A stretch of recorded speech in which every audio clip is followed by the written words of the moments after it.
Westen war, sag ich Sansibar.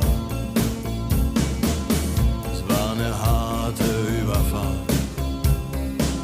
10 Wochen nur das Deck geschrubbt, hab die Welt verflucht, in den Wind gespuckt